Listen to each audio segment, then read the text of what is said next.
Welcome to Mind Set in Stone podcasts, where we dive deep into the most compelling books on the shelf.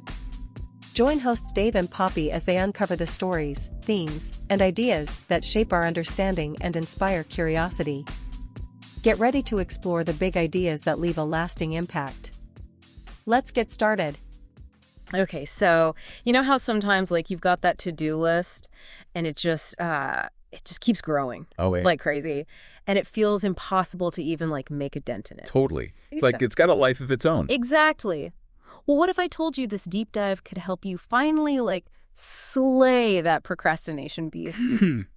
We're diving into immediate action.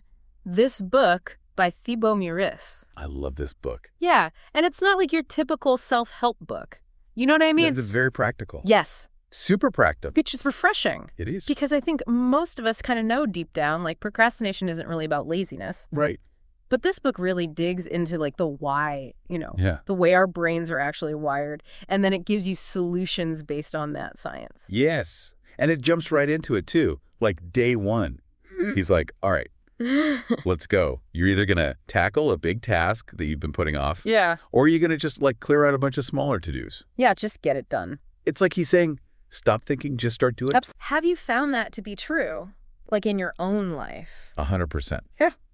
And there's a reason for that. Yeah. And it's actually neurological. Yeah. So like when you take action, even if it's something small, it triggers this dopamine release in your brain. Oh, interesting. It's like you're giving yourself a little reward. Okay. And then that motivates you to want to do more. Mm. He actually compares it to Stephen King. Oh, wow. Yeah, he's like, Stephen King doesn't wait for inspiration. He writes every single day. Yeah. And the ideas, they come from that action. So it's like you're building momentum. Exactly. One task down, you're like, Right. okay, Yeah. I can do this. What's next? Exactly. And you're retraining your brain to associate that action with something positive instead of dreading it, Right. like we usually do with procrastination. Totally. And then that leads perfectly into day 2, which is all about figuring out your procrastination. Why? Yeah, why do you do it? Why? Like, what is it? And he dives into all these different things like fear of failure, lack of clarity, even like too much stimulation, which, let's be honest. Oh my gosh, yeah. This is a big one. Huge. In our world today. In this world. I swear. Yeah. Even just the thought of like scrolling through social media can derail my entire morning. Oh, yeah. It's crazy. And he really hits on why that is, why that overstimulation is such a productivity killer. Yeah. Why is that? Our brains are just not designed for this like constant influx of information. Oh. It's exhausting. Yeah. And it makes it so much harder to focus on like one thing. Yeah. Especially if it's challenging. Which is probably why we end up procrastinating in the first place. Right. It's like our brain is trying to protect us in a way from being overloaded. Exactly. And that's where day 3 comes in, which I think is pretty interesting, because he digs into this whole present self versus future self illusion. Oh, yeah. That we all play on ourselves, you know? Yes. Like future me will be so much more focused. Future me will be so much more motivated. And organized. Yes.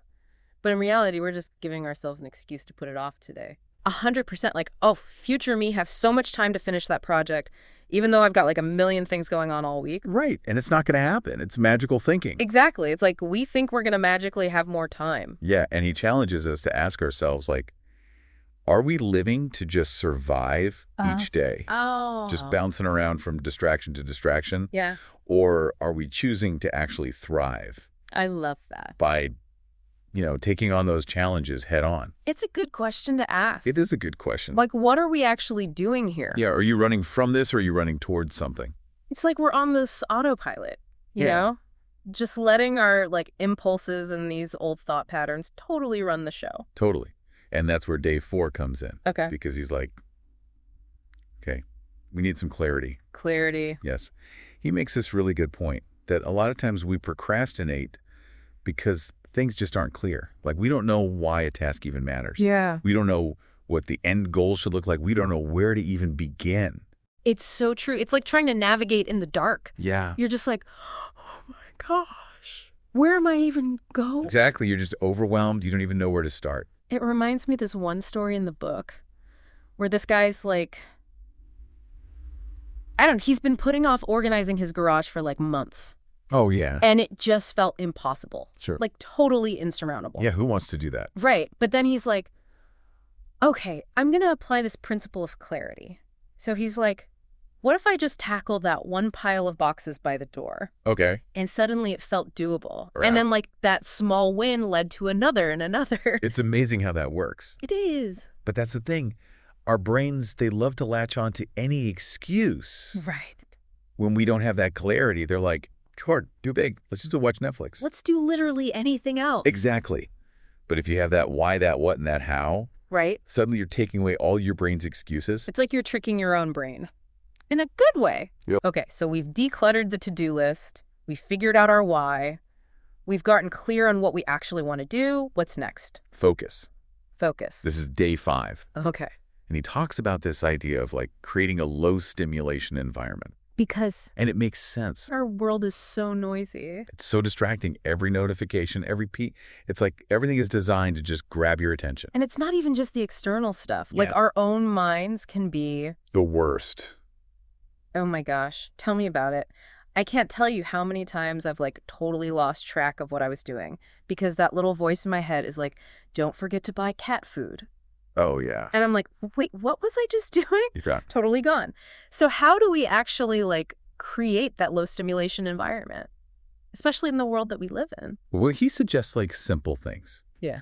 you know, like turning off notifications, putting your phone on silent, maybe even like using noise-canceling headphones. I love those. Yeah, it's just about like consciously designing your surroundings to minimize those interruptions. That's so hard. It is hard because we're so used to it. We are. It's like we're addicted to the noise. Right. It's like we don't even know how to function without it. Right. And that's why he says like you have to be really intentional about it. You have to make a conscious effort to like disconnect. Have you ever done that? Like Yeah. just completely disconnected? You know, I actually tried this thing last week where I put my phone in a drawer Okay. in a different room. Wow. I know. And I turned off all my notifications for an hour. And how'd that go? You know what? I got so much done. Like more than I sometimes get done in like a whole day. Really? Yeah. Because I wasn't constantly getting interrupted, Yeah. you know? And it made me realize how much I'm usually trying to multitask. Which, by the way, is a total myth. It is. Our brains just don't work that way. They don't. We think we're doing like all these things at once, Yeah. but really we're just like Badly. switching from one thing to another. And it's exhausting. It is. I mean, no wonder we're all so tired. Right. We're not giving our brains a break. So you're saying like less is more Less is more. when it comes to focus. Yes. Give yourself permission Okay. to just focus on one thing, Okay. and you will actually do it better. That's good advice. Yeah. Okay, so we're getting somewhere. We're like getting rid of distractions. We're focusing. What else can we do to combat this procrastination? Well, day 6 is a big one. It's all about fear. Fear. Oh gosh, yeah. Yeah, that feeling of like not being good enough Oh. or like failing before you even start. Which is like the worst feeling. It is the worst. But you know what? He makes this really interesting point in the book. What's that?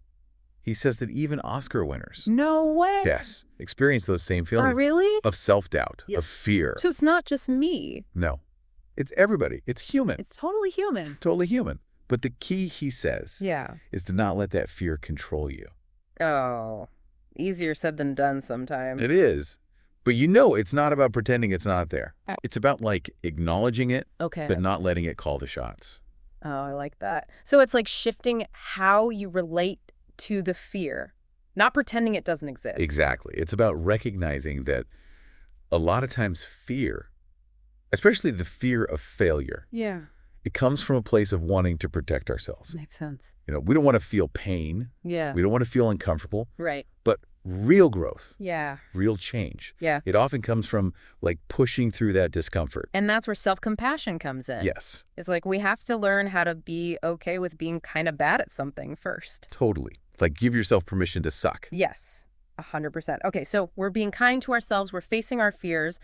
What's the final piece of the puzzle here? So day 7 is all about routine. Routine. Yeah, building those habits Okay. that support all of this, that support taking action and basically making procrastination like a non-factor. So it's not about like finding the motivation every single day because Yeah. that's tough. Yeah, motivation comes and goes. It's like the weather. Right, exactly. Some days you wake up and you're like, let's do this. And other days you're like, nope, I'm just going to stay under the covers. Exactly. So it's more about creating systems Oh, okay. that support your goals even on the days when you don't feel like it. So it's about taking control. Yes. And making those choices. And just showing up for yourself. Okay, I like that. It's like you're not waiting for things to happen. Right. You're making them happen. Exactly.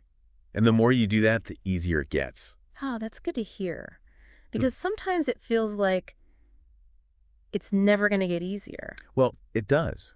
And there's reason for that, too. Okay, tell me more. It's like you're literally rewiring your brain. Oh, wow. Yeah. Think of it like you're paving a new road. Okay. The more you travel down that road, the more you practice those positive habits, the stronger that connection becomes. Oh, that makes sense. So with each small step, we're changing the way our brains actually work. Totally. It's Yeah. amazing. That is pretty amazing. Okay, so I have to ask, what are some of those small steps? Like what are some things that people can start doing today? Well, he talks about the power of micro habits. Micro habits. Yeah. Tiny actions that, when done consistently, can lead to like huge changes. Okay, give me an example. Okay, so like making your bed every morning. Okay. Seems really simple, right? Yeah. But it creates this sense of accomplishment. Interesting. Like right away. You start your day off by like doing something positive. Okay, I liked it. And then that kind of snowballs into other things. So it's like building that momentum. Exactly. You're building that action muscle. I like that. The action muscle. I'm going to start using that. Right. So we're not just like sitting around waiting for inspiration to strike or, for the motivation fairy to come visit us. You're taking charge. We're doing the work. I love it. This has been so insightful. Yeah, it's a really great book. It is. And it's given us a lot to think about. Definitely. And hopefully some tools to actually use. Exactly. Because it's one thing to like understand why we procrastinate, but it's another thing to actually do something about it. Totally. Knowledge without action is kind of meaningless. I love that. So true. So to our listeners out there, what resonated with you? Yeah. What's one tiny action, maybe even a micro habit that you can do today to start building that action muscle? Let us know. We'd love to hear from you. We hope you're leaving with fresh insights and a spark of inspiration. Remember to subscribe, leave a review, and check back for more episodes as we dive into new worlds of thought, one book at a time. Until then, keep your mind set in stone and your curiosity open. This has been a Big L Riz Media podcast, where big ideas meet lasting impressions.